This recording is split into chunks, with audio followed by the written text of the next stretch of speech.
Have you ever stopped to think about the huge invisible forces involved in something like, say, a drill pipe on an oil rig? Hmm. As it gets lowered, thousands of feet down, it's dealing with incredible pushing and pulling. Massive axial forces. Exactly, causing these subtle but really significant deformations. And these aren't just abstract physics problems, right? They're fundamental to, well, everything we build. Absolutely. They It- shape the world around us. So today on the deep dive, we're going to take a journey into um, the fundamental principles of how materials stretch, compress. And sometimes permanently change shape. Right. Under these direct pushing or pulling forces, what we call axial loads, we're drawing on insights from a key textbook chapter here. And our goal really is to understand not just what happens. But why it matters so much. For everything from, giant bridges to the tiny little parts inside your phone. Okay, Okay, let's really unpack this. let's do it. So we'll be focusing on core ideas like stress, strain, how materials behave elastically. That spring back effect. Exactly. And also the maybe more surprising ways they react. Not just to force, but things like temperature changes, Right. or even tiny imperfections in the structure. It all plays a part. Okay, so to really get into it, maybe we should quickly revisit the basics, the language we use. Good idea. Stress and strain. Yeah, stress and strain. For anyone maybe new to this or just needing a quick refresher, how do we define those? Simply. Okay, so stress at its core is about the internal force distribution inside a material. Imagine the force being spread out over the material's cross-section. Okay, internal force spread out. Right. And strain, then, is the measure of how much the material deforms, how much it changes shape or size compared to its original size. To stretch with a squash? Pretty much. Yeah. And for a lot of materials, the ones we call linear elastic, they spring back. Like you said, there's a nice direct relationship between that stress and strain. That's Hooke's law, right? That's Hooke's law, a linear relationship. So stress is the internal force, strain is the deformation. And when we talk specifically about axial loads, are we just talking about forces pulling or pushing straight along the length, like a direct pull? Essentially, yes. An axial load is a force applied right along the main center line of the component. The centroidal axis, is that the term? That's the one, the centroidal axis. And it causes the component to either get longer elongate or shorter contract, straight along its length. Okay. Now here's where I think it gets really interesting. Saint-Venant's principle. It sounds kind of fancy, It does, doesn't it? but it seems like an incredibly useful shortcut for engineers. What is it exactly? Why is it so important? Well, Saint-Venant's principle is deceptively simple, but really powerful. It basically says that the localized stress and deformation, the messy stuff, right near where you apply the load or near a support. Right at the clamp, say. Exactly. That tends to even out or become nice and uniform if you move a sufficient distance away from that spot. So even if you apply the force in a really concentrated, maybe uneven way, far enough away, the stress just smooths itself out. Precisely. Imagine, like the diagrams in the source, a rectangular bar with grid lines. Right where you grip it or push on it, those lines get all distorted. Yeah, you can see the local effect. But move away from the ends towards the middle section, and those lines become straight and evenly spaced again. It shows the stress has become uniform across the whole section. That's amazing. It's like the material itself sort of forgets the details of how the load was applied. In a way, yes, the analogy from the source, the rubber membrane one. Oh, yes. Squeezing the rubber. It's perfect. Yeah. The distortion is right where your fingers are, but the rest of the membrane just stretches uniformly. It smooths out away from the grip. Just like the principle predicts. Right. And how far away is sufficiently far? Is there a rule of thumb? Yeah, the general rule is that this distance is roughly equal to the largest dimension of the cross-section you're loading. So for a wide, flat bar, it would be the width, not the thickness. Correct. The width. And this isn't just like a neat theoretical point. It's fundamental for actually analyzing real structures, right? Right. Absolutely fundamental. Think about trying to model every single tiny stress point at the connection of a huge bridge girder. It'd be practically impossible. Impractical, yeah. Saint-Venant's principle lets engineers assume a uniform stress distribution in the main part of the member, away from those complex connection points. It makes the analysis manageable and reliable. It unlocks the ability to design safe, large structures. Wow. It really does. It's a cornerstone of practical stress analysis. Okay, so we've got the language stress, strain, and this idea that stress smooths out. But how do engineers actually calculate the stretch or compression? How much does something deform? What are the formulas? Right. So for the most general case, maybe where the internal force isn't constant or the area changes along the length or even the material properties change. Like a tapered bar or something hanging under its own weight. Exactly. In those cases, we need calculus. We use an integral. The total displacement, delta, is found by integrating or summing up along the length L, the internal force N of x, divided by the area A of x times the stiffness E of x. Okay, so A is the displacement. Nx is the internal force at any point, x along the length. Ax is the area at that point. Ex is the material stiffness there. And L is the total original length. That's it. That formula covers those complex situations where things are varying, like the weight of a long cable or friction along a pile driven into the ground. But I imagine a lot of situations are simpler. A uniform rod, a constant pull. Oh, absolutely. And that's where things get much more straightforward. If you have a bar with a constant cross-sectional area A made of one material, so E is constant, and it's under a constant external force, so the internal force N is also constant, The ideal case. then that integral simplifies right down to NLAE. NL over AE. Okay, that's the real workhorse formula. You'll see it used everywhere in basic mechanics. And what if you have, say, a stepped rod? Different diameters, different forces applied at different points. Good question. You just break it down. You apply that simpler NLAE formula to each distinct segment of the rod. Calculate the stretch or shortening for each part. And then you just add them up algebraically. But you have to be careful with signs. Signs. Yeah, we need a consistent sign convention. Usually we say tension forces, which cause elongation, are positive. Okay, tension is positive. And compression forces causing contraction or shortening are negative. Compression negative. Makes sense. So positive delta means it got longer, negative means shorter. Exactly. Stick to that convention, and the final sum tells you the total displacement and its direction. So for someone wanting to actually do these calculations, the source mentions a procedure for analysis. What's the systematic way? It's pretty logical. First step, figure out the internal axial force N. Usually you use the method of sections. Conceptually cutting the member. Right. Cut it. Draw a free body diagram of one side, and use equilibrium sum of forces equals 0 to find the internal force N at the cut. Doing this for different sections helps. And drawing that normal force diagram you mentioned earlier. Very helpful, yes. It gives you a picture of how N changes along the member's length, so you know the N for each segment. Okay, step 1, find N. Step 2. Step 2 is apply the displacement equation. Use NL AE for each constant segment, or the integral form if needed. Sum them up if there are multiple segments. Sum them up, remembering the sign convention, positive for tension elongation, negative for compression contraction, and of course, make sure all your units are consistent.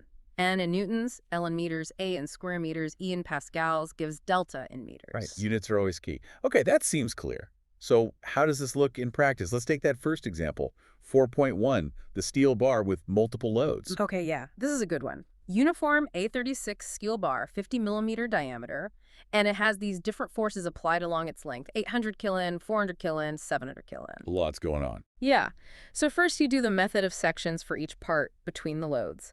Draw the normal force diagram. That diagram makes it really clear which parts are in tension, which are in compression, and by how much. Visualizing the internal forces. Exactly.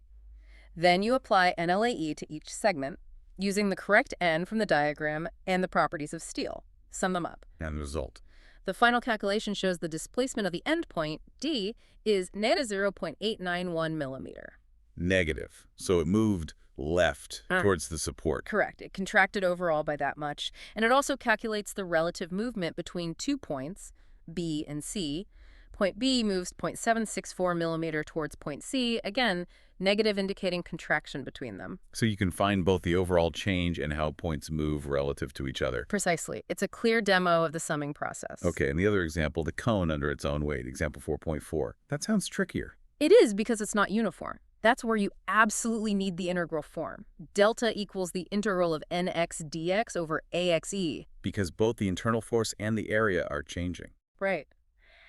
As you move down the cone from the tip, the internal force Nx is the weight of the material below that point, which increases.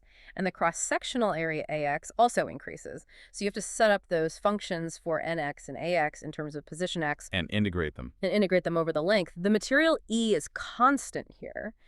The final result for the displacement just due to gravity turns out to be a Garel 6E, where gamma is the specific weight. Wow, L squared. That's elegant.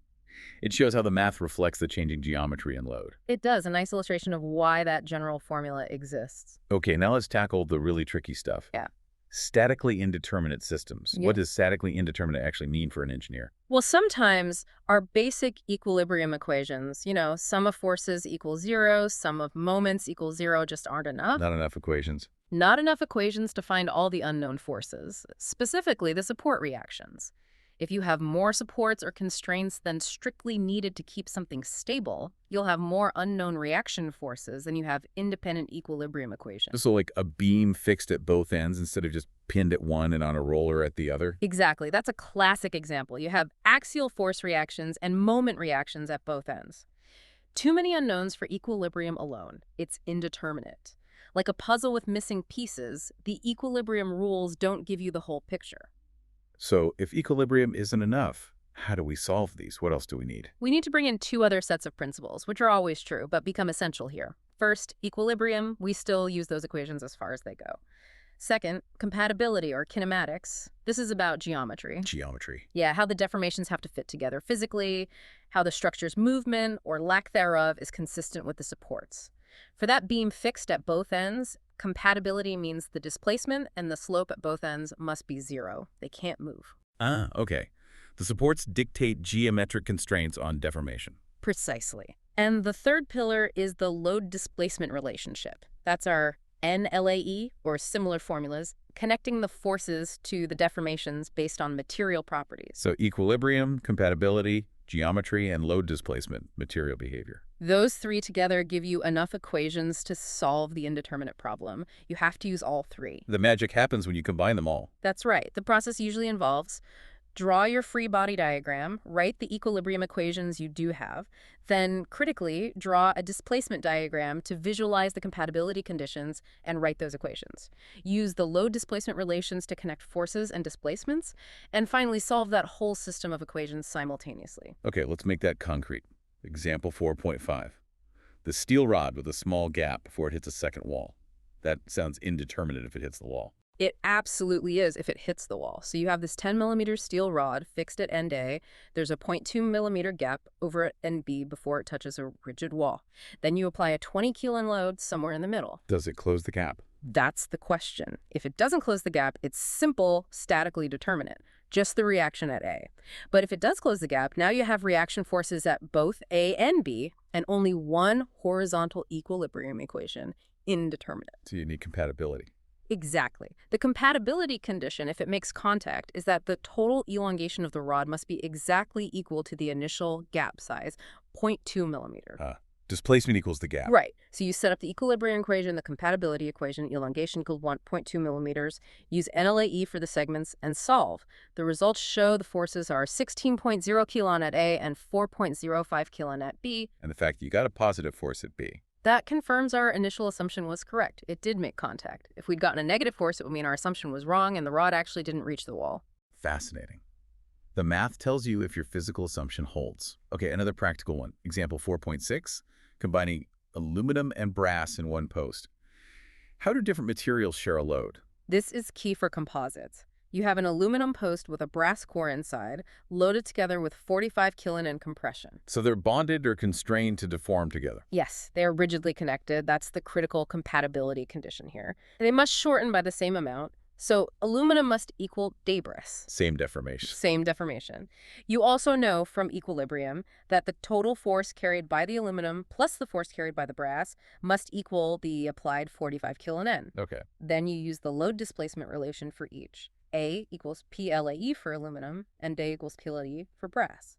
You set the deltas equal, use the equilibrium equation, and solve for the individual forces. And what happens? Does the stronger material take more load? Not exactly stronger, but stiffer. The brass has a higher modulus of elasticity, E, 105 GPa versus 70 GPa for aluminum. Because it's stiffer, it takes 15 kilon of the load, while the less stiff aluminum takes the other 30 kilon. Oh, so the less stiff one actually carries more force in this case. More total force, yes, because it likely has a larger area in this example. But here's the crucial part. Look at the stress. Stress is force over area. Because the brass is stiffer, E is higher. It ends up with a higher stress, 7.64 MPa. compared to the aluminum, 5.09 MPa, even though it carries less total force. Ah, so for the same amount of squish, the stiffer material develops more internal stress. Exactly. That's a fundamental principle in composites. The stiffer components attract more stress. It's how engineers design things like carbon fiber bike frames or reinforced concrete using the stiffness strategically. That's a really important insight. Okay, another tool for these complex problems. The principle of superposition. Sounds like breaking things down. That's a perfect way to think about it. Uh, Superposition is incredibly useful, especially for linear systems. hmm. If you have complicated loading, you can break it down into simpler load cases. Solve each simple case individually. Calculate the stress or displacement for each one, and then just add the results together algebraically. Simple addition or subtraction. But there are conditions, right? It doesn't always work. Correct. Two main conditions. First, the material behavior must be linear. Elastic Hooke's law has to hold. Stress must be directly proportional to load and displacement proportional to load. Makes sense. Linear system. Second, the deformations must be small. The loading shouldn't significantly change the geometry of the structure, like causing a slender column to buckle dramatically, which would change how subsequent loads are applied. Okay, linear elastic, small deformations. How does this help with those indeterminate problems? You mentioned a force method. Right. The force method, or method of superposition, applied to indeterminate structures is quite clever.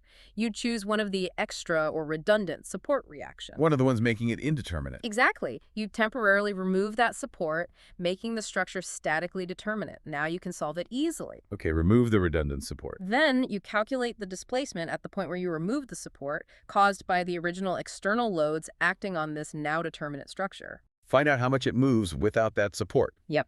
Next, you calculate the displacement at that same point, caused only by reapplying the unknown redundant force. Treat it as an unknown variable, like RB, acting alone on the determinate structure. Okay, displacement due to original loads, displacement due to the unknown reaction force. Then you use compatibility. You know what the actual displacement at that support should be in the original problem, usually 0 if it was a fixed support, or maybe a known settlement, or the gap size like in our earlier example. So you add the displacement from the original loads and the displacement from the redundant force and set that sum equal to the known actual displacement. And that equation lets you solve for the unknown redundant force. Precisely.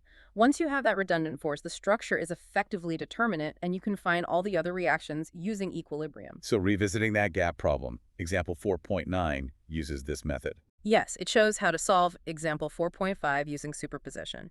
You remove the wall at B, calculate how much the end of the rod moves due to the 20 kN load alone. Then you calculate how much force FB applied at B would be needed to push the rod back, so the total displacement is exactly the 0.2 millimeter gap. And you get the same answers. Exactly the same result. FA equals 16.0 KON, FB equals 4.05 KON. Two different methods, same answer. That really builds confidence in the physics, like having two different maps leading to the same place. It does. It shows the consistency of the principles. All right, so far we've focused on forces applied directly. But what about temperature? We know things expand when heated, contract when cooled. What happens if a component is constrained, if it can't expand or contract freely? That leads us to thermal stress, a very important concept. Temperature changes cause materials to try and change dimension. The amount of free thermal expansion or contraction, delta T, is given by T equals TL. Alpha, delta T, L. What are those? I alpha is the linear coefficient of thermal expansion. It's a material property telling you how much it expands per degree of temperature change. IT is just the change in temperature, and L is the original length. Okay, so that's how much it wants to change length. Exactly. But if the member is constrained, maybe fixed between two rigid walls, it can't change length. The supports push back, resisting that thermal movement. And that resistance creates stress. Creates significant internal stress, yes. We call it thermal stress. There's no external force applied, but the material is stressed internally just due to the temperature change and the constraint. And this is why we see expansion joints in bridges or loops and pipelines, Wow. right? To allow that movement and avoid the stress. Precisely. Those features are designed specifically to accommodate thermal expansion and contraction, preventing the buildup of potentially huge damaging forces. Without them, things could buckle or fracture. Let's look at example 4.0.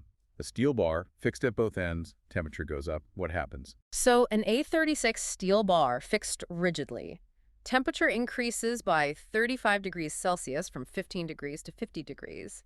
Because it can't expand, the walls effectively push back, putting the bar into compression. And the stress level. The calculation shows the thermal stress developed is 84.0 MPa, megapascals. That's a substantial stress. 84 MPa, just from a 35-degree temperature change. That's Yeah. huge. And the source points out something really surprising here.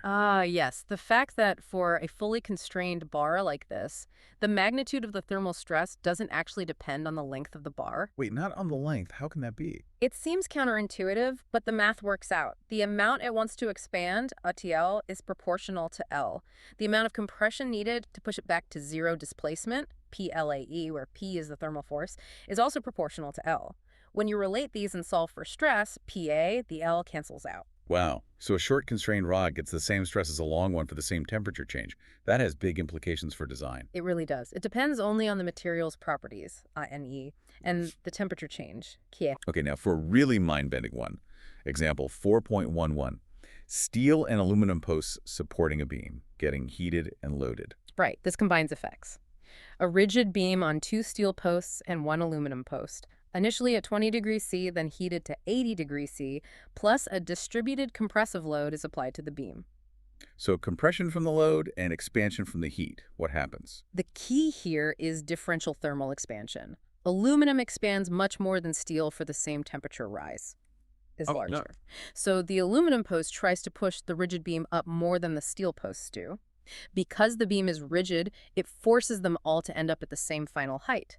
This interaction, combined with the external load, leads to a surprising result. Even though the overall loading is compressive, the 2 steel posts actually end up in tension, pulling down with 16.4 kilonewtons each. Tension. Yeah. But the load is pushing down and it's getting hotter. How can they be in tension? That seems completely wrong. It's because the aluminum expands so much more. It pushes upwards hard enough on the rigid beam that, to maintain compatibility, keep the beam level, the beam actually has to pull up on the steel posts, putting them into tension to counteract both the external load and the aluminum's greater expansion. The aluminum, meanwhile, is heavily in compression, 123 kilonewton. Wow. So the materials are almost fighting each other due to their different thermal properties? In a way, yes. It's a fantastic example of how combining different materials, thermal effects, and constraints can lead to complex and sometimes counterintuitive stress distributions. You have to consider everything together. Okay, beyond temperature. Even with just simple forces, things can get concentrated, like around a hole or a sharp corner. Absolutely, those are stress concentrations. They happen wherever the cross-sectional area of a member changes abruptly. Think of a plate with a hole drill in it, or a shaft with a step change in diameter where you have a sharp corner or maybe a rounded filly. So the stress isn't uniform near those changes. Far from it. The stress peaks significantly right at the edge of the hole or the corner. The maximum stress can be several times higher than the average stress calculated just based on the net area. How much higher? Is there a way to quantify it? Yes, we use the stress concentration factor, K. It's defined as K max sub, where sigma max is the peak stress and sigma ev is the average stress on the smaller cross-section. And how do you find K? Engineers typically use charts or graphs that have been developed from experiments or detailed analysis. Figures 423 and 424 in the source are examples. You look up the geometry, like the ratio of the hole diameter to the plate width, or the fillet radius to the shaft diameter, and the chart gives you the value of K. So K might be like 2 or 3, meaning the stress is double or triple the average right there. Exactly. It can easily be in that range, sometimes higher for very sharp corners. That sounds dangerous. Does it matter what the material is? Very much so. For brittle materials, think glass, ceramics, some cast iron stress concentrations are extremely critical. Failure, like a crack starting, will begin right at that point of maximum stress and can spread very rapidly, causing sudden fracture. Designing with brittle materials requires careful attention to K factors. Okay, brittle materials are sensitive. What about ductile materials like steel or aluminum? For ductile materials under static loads, loads applied slowly and held constant, stress concentrations are often less of a concern. Less critical. Why? Because ductile materials can yield locally. Right at the tiny point of high stress, the material might exceed its yield strength and deform plastically just a tiny bit. This yielding effectively blunts the sharp stress peak and allows the stress to redistribute more evenly to the surrounding material. It's like the material has a built-in safety valve for static loads. Local yielding smooths things out, but only for static loads. Primarily, yes. For fatigue loading, repeated cycles of load, or impact loads, stress concentrations become critical even for ductile materials. But for static, they're more forgiving. So can you design things to reduce these concentrations? Definitely. Instead of sharp corners, you use smooth, rounded transitions, those shoulder fillets. Even for holes, careful design can minimize the K factor. Sometimes adding more small features, like tiny grooves or additional holes nearby, can paradoxically reduce the peak stress by making the area less stiff and allowing the load path to spread out more smoothly. Like those little circles at the base of the teeth on a saw blade you mentioned. Exactly. That's a classic example. Those holes stop cracks from starting or propagating from the sharp corners at the bottom of the teeth. It's clever design based on understanding stress flow. Okay, last big topic. Inelastic axial deformation and residual stress. What if you push or pull so hard that the material doesn't spring back? It permanently deforms. Right, that's inelastic deformation. When the stress exceeds the material's yield strength, you get permanent changes. Some materials, like certain steels, behave in an elastic, perfectly plastic manner, which is a useful model Elastic, perfectly plastic. and means it follows Hooke's law up to the yield stress, Hmm. and then it just keeps deforming at that same stress level, like it suddenly becomes very soft until it eventually strain hardens or fractures. So it yields, then stretches easily for a while without needing much more force. Correct. For such a material, there's a load called the plastic load, NP, which is simply the yield stress SY times the cross-sectional area A. That's the maximum load the bar can theoretically carry once the entire cross-section has started yielding. Okay, that's permanent deformation. What about residual stress? That sounds like stress that's left It, over. it is. This happens specifically in statically indeterminate structures that have been loaded into the plastic range. Imagine a rod fixed at both ends again. You load it so much that part of it Okay, yields. permanently stretches or compresses somewhere. Right. Now, when you remove the external load, the material wants to spring back elastically. But because it's fixed at the ends, indeterminate, the supports prevent it from fully recovering that elastic spring back. The supports hold it in a state it wouldn't naturally be in after yielding. Exactly. That constraint from the supports forces internal stresses to remain in the bar even with zero external load.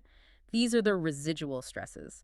Parts of the bar might be left in tension and other parts in compression, all balancing out internally. So even when everything looks calm from the outside, no load applied, there's an internal stress state locked in, like a memory of the yielding event. That's a great way to put it. It remembers the plastic deformation it underwent because the constraints wouldn't let it fully relax afterward. Example 4.14 shows this clearly. Can give us the gist. It describes that fixed rod made of elastic, perfectly plastic steel. If you apply a big enough load to yield one segment, when you remove that load, the calculations show a residual stress of 153 MPa remains. Compressive in one part, tensile in the other. 153 MP off behind, with no external force at all. That's wild. And presumably that affects how it behaves if you load it again. Absolutely. Residual stresses are crucial for understanding things like fatigue life, dimensional stability, and the subsequent load-carrying capacity of components that have been previously overloaded or intentionally processed to create beneficial residual stresses, like in shot peening. Wow. What an incredible journey we've taken, really. We started with just the basic idea of pulling on a bar Simple stress and strain. and ended up exploring how complex systems interact, how temperature plays a role, and even how materials can hold on to these hidden permanent stresses. Yeah. We covered Sam Van Al's principle, the equations for deformation, Both the simple NLAE and the integral form. tackled those tricky, indeterminate problems using compatibility, And superposition as a powerful tool. and then delved into thermal stress, stress concentrations, and finally, this idea of inelasticity and residual stress. It all comes back to those fundamental pillars: equilibrium, compatibility, the geometry of deformation, and the load displacement behavior of the material. You always need all three, especially for complex problems. And tools like Salmon and thicker position help us manage that complexity. And when you step back, you realize these principles aren't just textbook exercises. Mm. Whether you're looking at the massive beams in a building, the wing spars of an airplane, maybe even the tiny little components inside your watch or phone, these concepts, these forces and deformations are constantly quietly at work. They're ensuring safety, making things efficient, making them last, It's the hidden physics that engineers use to shape our world. It really is. And understanding these hidden forces, these internal stresses and strains, allows us not just to predict how things will behave, but to actually design materials and structures to perform optimally, to be resilient, even when pushed to extremes. This is maybe a final thought for our listeners to ponder on. Well, thinking about these invisible forces, what other unseen factors, maybe beyond just mechanics, are constantly influencing the systems around us? And how can understanding those hidden dynamics, whether physical, social, or otherwise, help us design better solutions and build a more resilient future?